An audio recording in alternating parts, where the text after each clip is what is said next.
We have to be really clear with what our indicator words are in the question stem in order to ensure that we're looking for the right thing in the answer choice. It's very easy to get confused about sufficient assumption versus necessary assumption, but there are key words and phrases in the question stem that help us tell the difference. So looking at this question stem, we have the word assumption, of course, but we also have the key phrase properly inferred if which one of the following is assumed. So properly inferred if assumed. The word if here tells us it is a sufficient assumption question. So more moderate language is more likely to be a necessary assumption, where we have in choice B here at least some very moderate. But then in contrast, we have choice D saying any organization. That's much stronger language.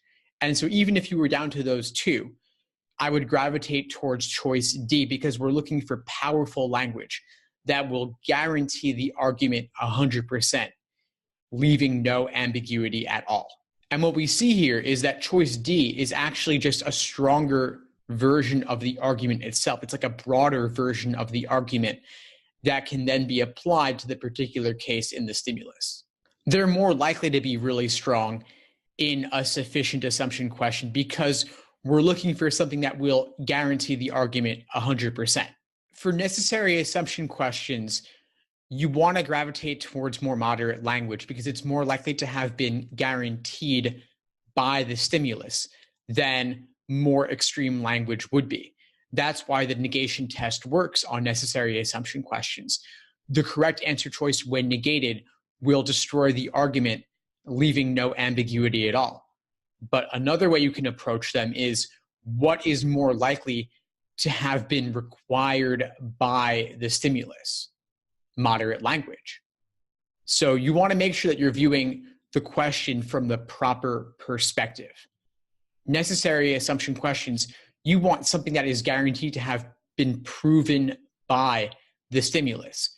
But for sufficient assumption questions, that doesn't matter.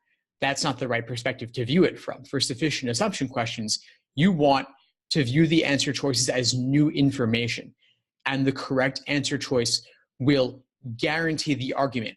Doesn't matter how strong it is as long as it gets the job done. I like to think of these as fitting the argument closely, but bigger. So it's kind of like a glove fitting over your hand.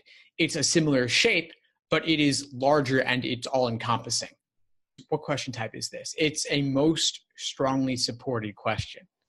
So most strongly supported questions, we want to gravitate towards more moderate language because it's more likely to have been supported by the stimulus than more extreme language would be. Very similar to necessary assumption in a way.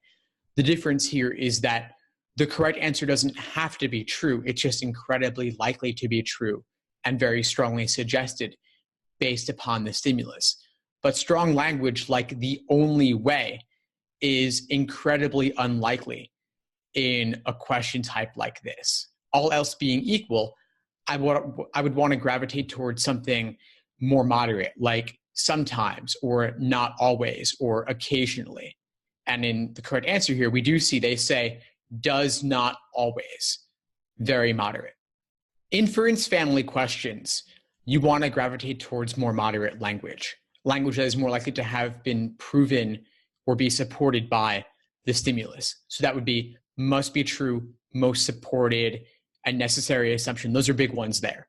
Then on the flip side, question types where you could have powerful language would be sufficient assumption, strengthen, and weaken in particular.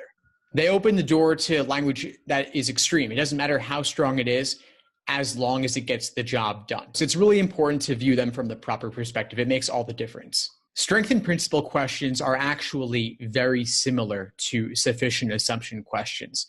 We want a general principle that will support the argument, but it also has to fit the argument very closely. Again, like a glove. It has the same shape, is stronger, more all-encompassing, but it can then be applied to the particular situation. very similar to principal application questions. So you see here that the correct answer fits the argument very closely. We're not necessarily looking for the strongest principle overall.